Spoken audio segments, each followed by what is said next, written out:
Roh Tambi Bendu dan kawan-kawan.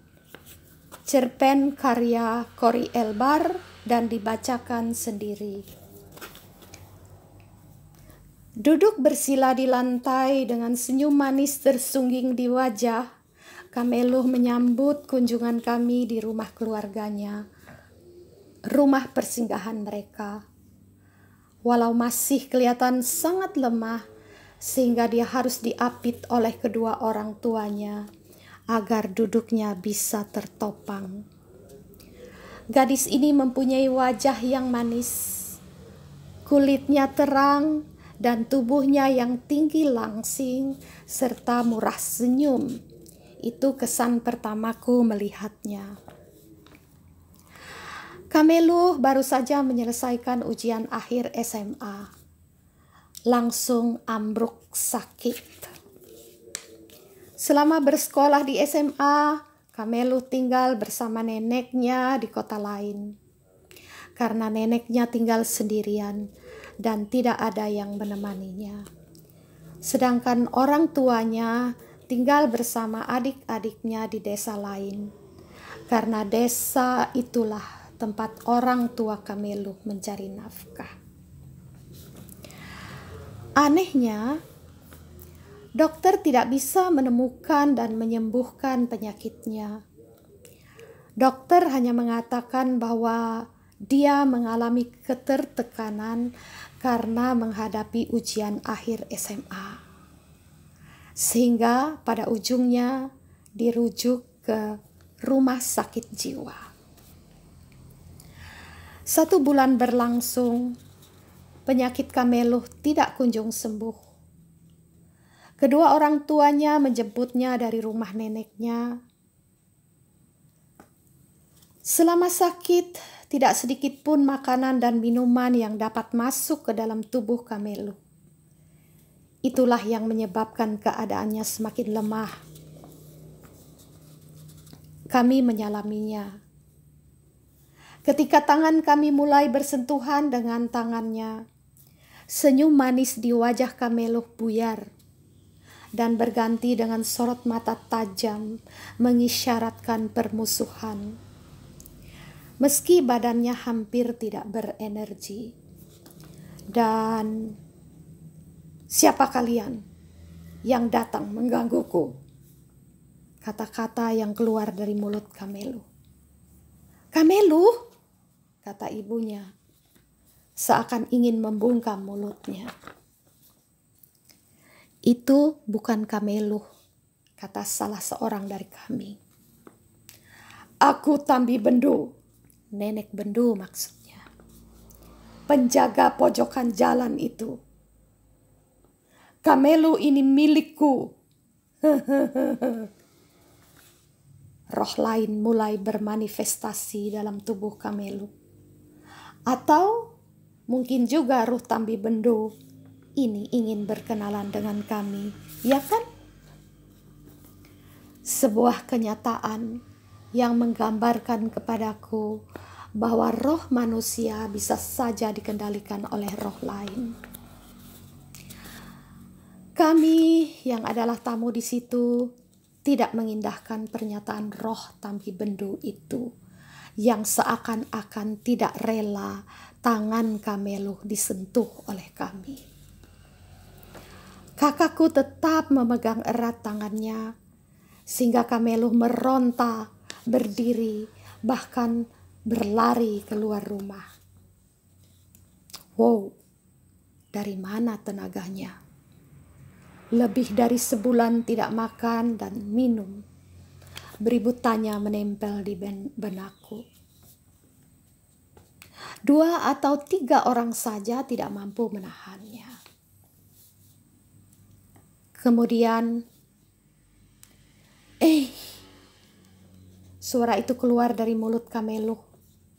Bersama dengan melunglainya kepalanya, dengan matanya terpejam dan tenaganya kembali lenyap. Ia mulai tertidur sejenak. Di ruang itu terbentang karpet, ada bantal dan selimut yang memang sudah disediakan untuk Kamelo berbaring di saat tubuhnya kehilangan tenaga. Roh Tambi Bendu itu sudah keluar dari raga Kamelo. Bisikku kepada kakakku. Hahaha. Suara tawa misterius Kamelo membuka matanya. Minta rokok, katanya. Seorang dari kami yang ada di situ menyodorkan rokoknya. Jangan, jangan, kata kakakku. Sambil sebelah tangannya memegang tangan Kamelo dan yang sebelahnya lagi mengambil rokok itu dan meremasnya. Kembali Kamelo meronta dengan energi barunya yang entah dari mana ia dapatkan. Kedua orang tuanya berusaha menahannya, ditambah dengan beberapa orang lainnya. Aku melihat kakakku memencet ujung kakinya, hingga ia berteriak meminta ampun. Miris sekali. Ampun, ampun, katanya sambil mempertemukan kedua telapak tangannya dan meletakkannya di atas kepalanya, kemudian membungkuk hingga mencium lantai, layaknya orang yang sedang menyembah. Enyah engkau dari tubuh Kamelo, sekarang juga, tengking kakakku. Ya, ya, nanti aku kembali lagi ya, tawar roh itu. Enyah engkau Tambi Bendu, kata kakakku. Hahaha, tawanya. Aku bukan Tambi Bendu. Ini giliranku menguasai rumah ini. Kata-kata yang keluar dari mulut Kamelo. Oh, ternyata bukan hanya satu roh yang keluar masuk tubuhnya Kamelo. Entah siapa nama roh yang barusan menguasai tubuhnya Kamelo. Karena kami tidak pernah ingin berkomunikasi dengan roh itu kecuali mengusirnya. Aku menduga itu adalah roh laki-laki karena roh itu meminta rokok. Ketika Kamelo nampak tenang, ibunya mulai memberinya makan dan minum. Puih! Kamelo meludahi ibunya. Dia mulai kerasukan lagi. Roh lain datang lagi. Kali ini sekaligus 3 roh yang berbeda bergonta-ganti menggunakan tubuh Kamelo untuk berbicara.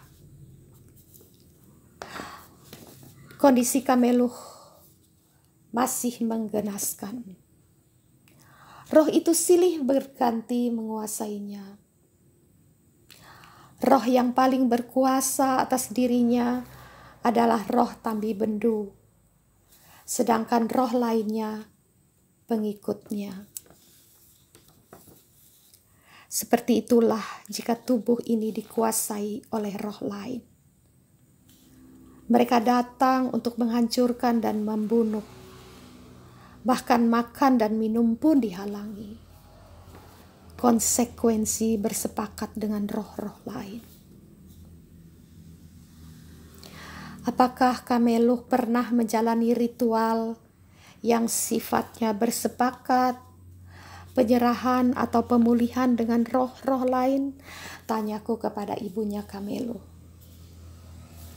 Seingatku kami tidak pernah melakukan itu, jawab ibunya Kamelo. Tanda-tanda kuat bahwa Kamelo diserahkan kepada roh Tambi Bendu dan kawan-kawan seperti tak terbantahkan. Tetapi siapa yang menyerahkan dia? Kami pamit pulang dari rumah itu karena sudah larut malam. Sebelum berpamit, kakakku berpesan tentang apa yang harus dilakukan oleh kedua orang tua Kameluh untuk merebut Kameluh dari perbudakan roh Tambi Bendu dan kawan-kawan. Paginya mereka pun berencana kembali ke desa di mana kedua orang tua Kameluh tinggal. Beberapa bulan kemudian, kami mendapat kunjungan dari Kameluh bersama neneknya. Kameluh nampak segar dan sehat. Dia sudah bebas dari cengkraman roh Tambi Bendu dan kawan-kawan. Wow, dahsyat. Sudah benar-benar pulih dan bebas, kataku sambil mempersilakan mereka masuk. Kameluh menjawab dengan senyum yang selalu mengembang. Hidupku sudah milik penciptaku. Aku telah melakukan kesalahan terbesar dalam hidupku. Hampir mencelakai cucuku, kata neneknya Kameluh mengawali perkenalannya. Aku yang menyerahkan Kameluh kepada roh-roh jahat yang merasukinya, lanjut nenek Kameluh sambil mengusap air mata penyesalannya. Saat itu, Kameluh terjatuh dari atas pohon. Keadaannya sangat parah, kesakitan, dan tidak bisa bergerak. Aku panik melihat keadaan Kameluh, kata neneknya. Seseorang menyaranku untuk membawa Kameluh kepada orang pintar. Dan benar, hanya dalam 1 malam, Kameluh langsung sembuh, tanpa sedikit pun luka dalam tubuhnya. Sungguh ajaib. Ya, dukun itu benar-benar sakti. Setelah peristiwa itu, Kameluh berulang-ulang mengalami hal-hal yang mencelakainya. Tetapi dukun sakti inilah yang selalu menolong dan sekaligus menjadi pelindungnya. Dan benar, lagi-lagi Kameluh sehat kembali.